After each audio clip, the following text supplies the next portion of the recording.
Hi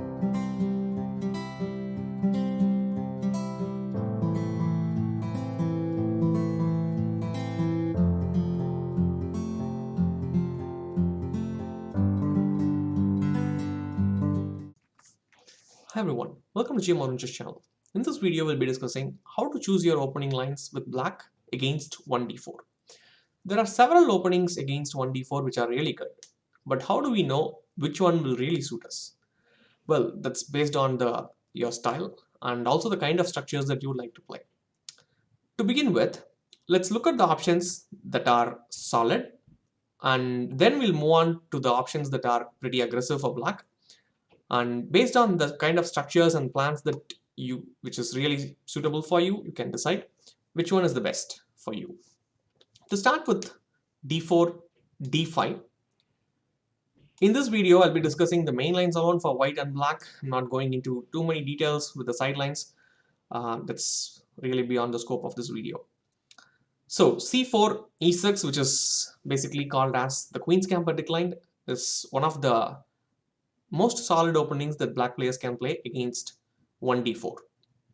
Now, usually white continues with natural development with knight c3, knight f6.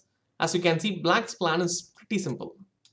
I'm making all natural developing moves and complete the development, and I'm also going to fight for the center with c5. If you see, it's very simple and straightforward plan for black, and this might be one of the reasons why this is considered super solid for black. And the next one, after d4, d5, c4, c6, knight f3, knight f6, and knight c3. Here d takes c4 is the main line of the Slav defense, which is quite solid for black. As you can see, black develops the bishop outside the pawn chain in this case, and then he can continue with e6, knight d7, bishop b4, short castle, and is looking for a healthy middle game from here. As you can see, black has developed the bishop outside the pawn chain, which means he doesn't have a bad bishop problem. And but the downside is that whenever the bishop comes outside the pawn chain with bishop f5, you can expect an attack from the knight. And if white manages to win the bishop, white might be looking forward to a bishop pair advantage, and that is basically where the battle takes place in these lines. But still, Slav defense remains as a super solid option for black players. The next line that comes to mind is the Nimzo-Indian with c4, e6. And here white has a few options. The main line, obviously, with knight c3 is met with bishop b4, which is the main line of the Nimzo-Indian. Now, in this line, white can basically still dictate if he wants to go into more aggressive kind of structures, but more or less, majority of the lines are positional and relatively easy to play. Maybe when compared to Queen's Gambit declined, the Nimzo-Indian can offer a little more complications if black players wish to enter. So this is an excellent choice and one of the classical ways to meet 1d4. But if white starts with knight f3, here bishop b4 is the Bogo Indian, and if black goes into b6, bishop b7, this one is called as the Queen's Indian. So all these are all very close to Nimzo-Indian kind of structures, and they have some similarities with the Catalan variation as well, which goes with g3 in this position. So this can be a good starting point for the Catalan. If white plays the Catalan with the idea of bishop g2, hoping for a long-term pressure in this diagonal, this long diagonal. Mainly the bishop on g2 is targeting the bishop on c8, and black finds in many lines to complete the development of the bishop. And this is where the battle takes place in the Catalan variation. So Nimzo-Indian or Queen's Indian, if white starts with knight f3, can be a great option as well for the black players. Now moving on to the more aggressive options that black players have in this position. After c4, here comes the King's Indian, which is one of the best ways to meet 1d4. There are several players who wish to play only the King's Indian. They are ardent fans and they don't want to play any other openings. I can completely understand them, because I can even say there is no other opening like King's Indian where black starts a lot of attack on the opponent's king on the king side. So the many fans of King's Indian who only wish to play King's Indian and nothing else. But if you want to really go out for attacking your opponent's king is your goal. You don't mind giving up center. You don't mind giving away the space advantage to your opponent. Then King's Indian is definitely the opening for you. Now moving on to the next one is this Grunfeld, which is again quite a strong opening, which is played in the top level extensively, which is really good for black if you are an attacking player, and if you don't mind studying a lot of theoretical lines, theoretical openings, this Grunfeld is an excellent option for the black players.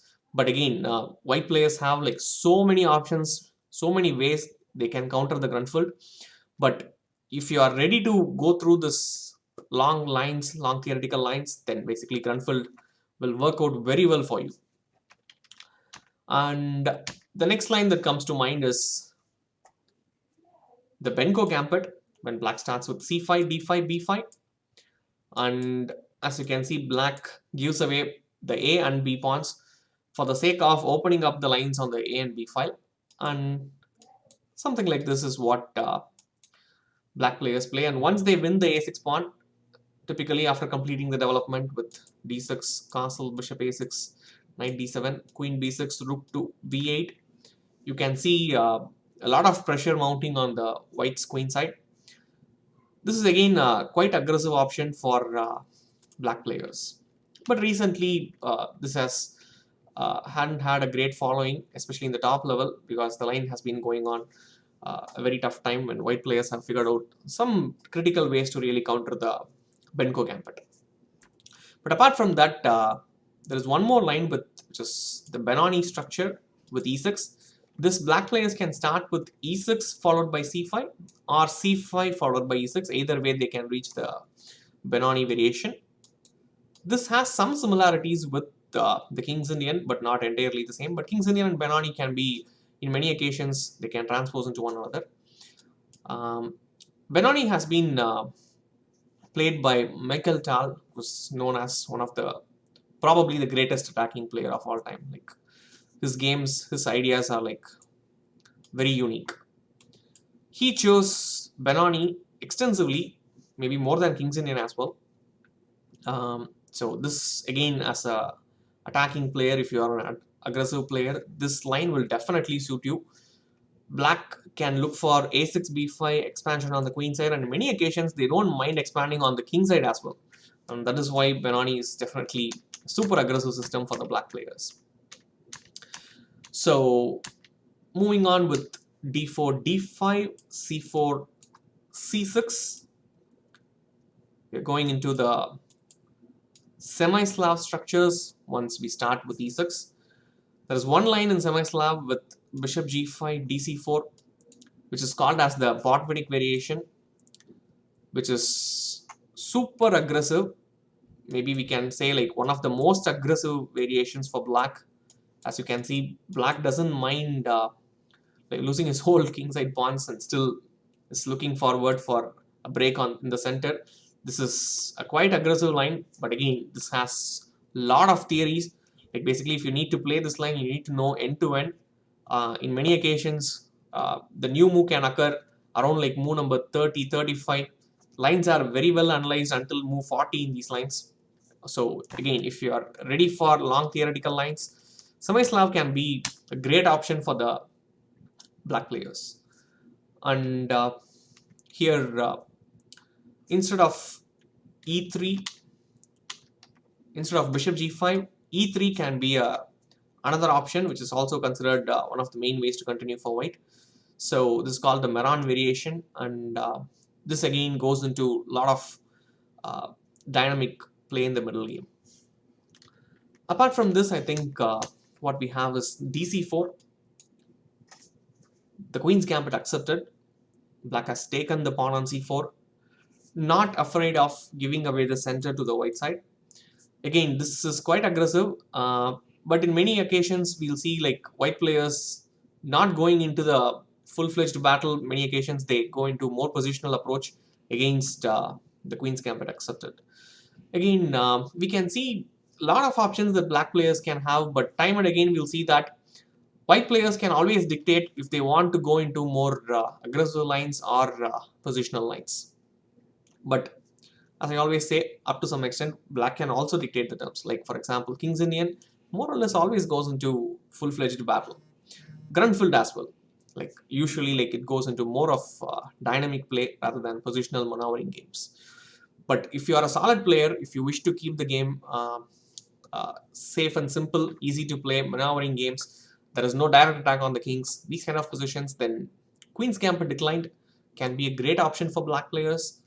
Likewise, Nimzo Indian or a Slav Defense are all meant for solid players. But if you are an aggressive player, King's Indian, Grunfeld, Semi-Slav, Benoni, these kind of variations will definitely give you the kind of structures that you will need to really fight out and like showcase your attacking abilities. I think pretty much these are the lines that black players have, at least the main lines. I think I have covered mostly everything. So if you think you have learned something useful in this video, so please like and share and subscribe this channel, and I'll see you all in the next video. See you all then. Bye bye.